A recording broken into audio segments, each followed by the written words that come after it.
आप इंस्टाग्राम पे देख रहे हो कोई 20 की उम्र में गाड़ी ले रहा है, 25 की उम्र में घर ले रहा है, कोई अपना मस्कुलर फिजिक दिखा रहा है, कोई अपनी ड्रीम जॉब ले रहा है, ड्रीम प्लेसमेंट ले रहा है, कोई वर्ल्ड टूर कर रहा है और आप बेड पे लेटे हुए सिर्फ रील स्क्रॉल कर रहे हो और you are starting questioning yourself that am I doing enough? क्या मैं अपने पेरेंट्स को प्राउड करा पाऊंगा?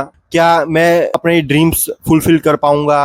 और क्या मैं लाइफ में पीछे छूटता जा रहा हूँ? If that sounds familiar, this video is for you. You are not alone. Every human compare themselves to others. Let's first understand the psychology behind it. Basically, we figure out who we are by comparing ourselves with others. हम खुद को दूसरों के साथ compare करते हैं, खुद को परखने के लिए, खुद को पहचानने के लिए. It's how humans survive. If someone is doing better than our brain thinks, मैं भी ये कर सकता हूँ, मुझे भी ये करना चाहिए. और साइकोलॉजिस्ट ने इस थियरी को सोशल कंपैरिजन थियरी का नाम दिया है.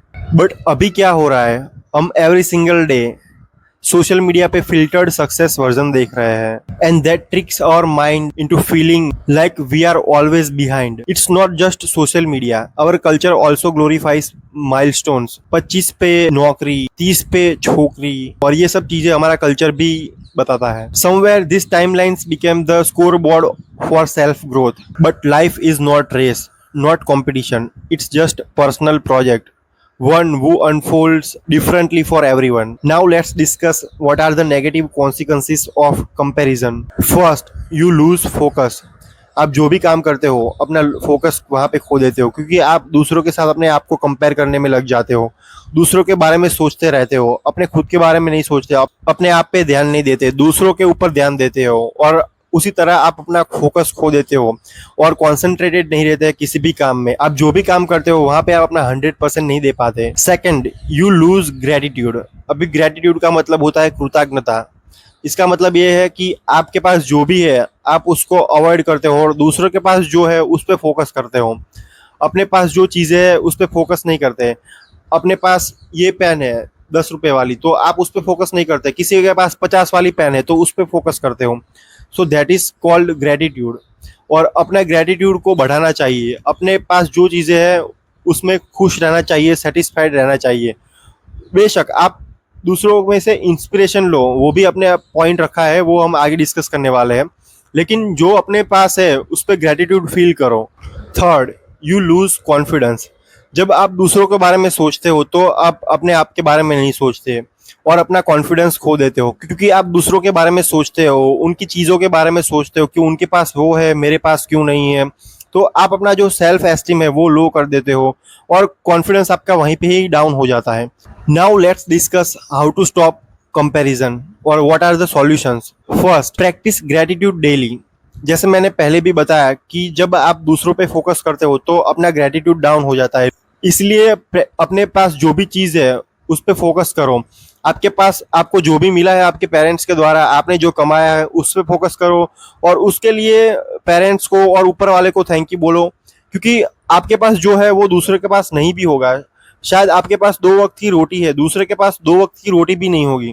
आपके पास जो भी है उसको लेके ग्रेटिट्यूड फील करो और दूसरों के साथ अपने आप को कंपेयर करना बंद करो. दूसरे के पास जो चीज़ें हैं उसको देखना बंद करो, सोचना बंद करो और अपने पास जो चीज़ें हैं उससे हम क्या बेस्ट कर सकते हैं उसके बारे में सोचो.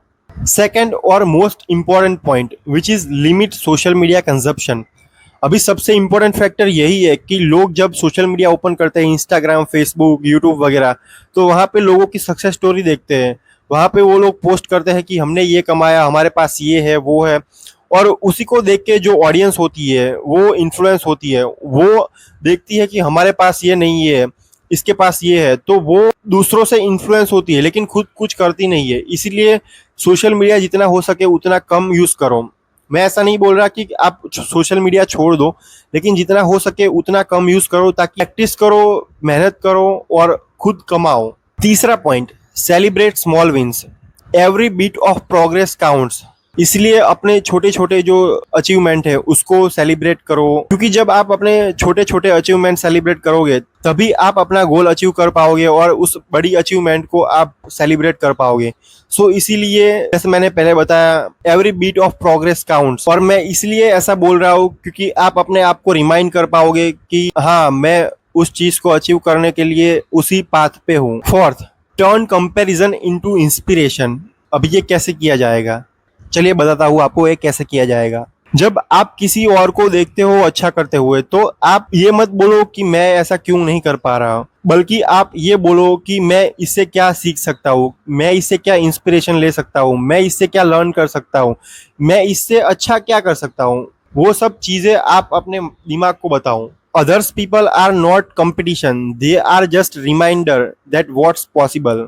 Fifth point, set personal benchmarks. Personal benchmark set करना बहुत ही जरूरी है अगर आप किसी भी चीज को अचीव करना चाहते हो। तो पर्सनल बेंचमार्क का मतलब ये होता है कि आप अपने आप को कंपेयर करो कि मैं कल कैसा था और मैं आज कैसा हूँ, मैं पिछले महीने कैसा था और मैं आज कैसा हूँ, मैं पिछले साल कैसा था और मैं आज कैसा हूँ, और मैं आज कैसा हूँ और मैं आने वाले कल में कैसा होना चाहता हूँ। तो पर्सनल बेंचमार्क सेट करो। उसके लिए आप जो भी चीज़ अचीव करना चाहते हो, आप हर एक दिन 1% स्मॉल इम्प्रूवमेंट डालो उस चीज़ में। तो आप at the end of the year, month और इवन डे आप अच्छा इम्प्रूवमेंट कर पाओगे उस चीज़ में, और आप जो चीज़ हासिल करना चाहते हो वो हासिल कर पाओगे। Now let's make it to conclusion. हमने इस वीडियो में बात करी है what are the psychologies behind comparison, what are the negative consequences of comparison, and mainly importantly what are the solutions और what are the mindset to shift towards success. Or let me know in the comments what are the one area that you will stop comparing from today. If this video helps, give it a thumbs up and share it with your friends who need to hear this really. Till then, take care, bye bye, stay safe, stay healthy.